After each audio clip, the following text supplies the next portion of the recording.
আপনারা যারা FZS version 2 bike use করেন, আমি কিন্তু দেখাইতেছি সেন। আসলে সেনটা নিয়ে আমি কথা বলতেছি এই জন্যই, কারণ আপনারা বাইকের সার্ভিস নেন।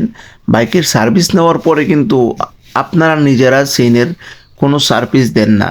যেমনটা হয় যে সেনে আপনারা নিয়মিত সেন লুব ইউজ করবেন। যদি সেন লুব ইউজ করেন তখন কিন্তু সেনের থেকে অনেক লং টাইম পারফরমেন্স পাবেন। সো সেন লুব ইউজ করার আগে সেন ক্লিনার দিয়ে সেনটাকে ভালোভাবে পরিষ্কার করবেন, তখন আপনি সেন থেকে ভালো পারফরমেন্স পাবেন। দেখেন আমি সেনটা যে হাত দিয়ে ঘুরাইতেছি, বাইকটা নতুন, প্রায় 8,000 কিলোমিটার বাইকটা রাইড করছে, কিন্তু সেনের কোনো রকম যত্ন নেয় নাই। আসলে আপনি যে কোনো মডেলের বাইক চালান না কেন, অবশ্যই বাইকের যত্ন নিতে হবে। আর বাইকের যে সেইনের যদি পারফরমেন্স খারাপ হয়ে যায় তখন কিন্তু সেইনের থেকে আওয়াজ করতে পারে। আপনি যে কোনো মডেলের বাইক চালান না কেন, অবশ্যই আপনাকে বাইকের যত্ন নিতে হবে।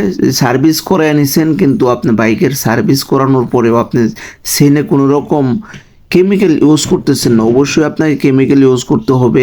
সেনে গিয়ার অয়েল ইউজ করতে হবে। যদি গিয়ার অয়েল ইউজ না করে আরও ভালো পারফরমেন্স পেতে চান, বেটার পারফরমেন্স পেতে চান, তখন কিন্তু আপনি সেন ক্লিনার দিয়ে পরিষ্কার করে আপনি সেন লুপ ব্যবহার করতে পারেন। তখন কিন্তু আপনার বাইকের লংজিভিটি সেনের বেড়ে যাবে। সো সবাই ভালো থাকবেন। আসসালামু আলাইকুম। আল্লাহ হাফেজ।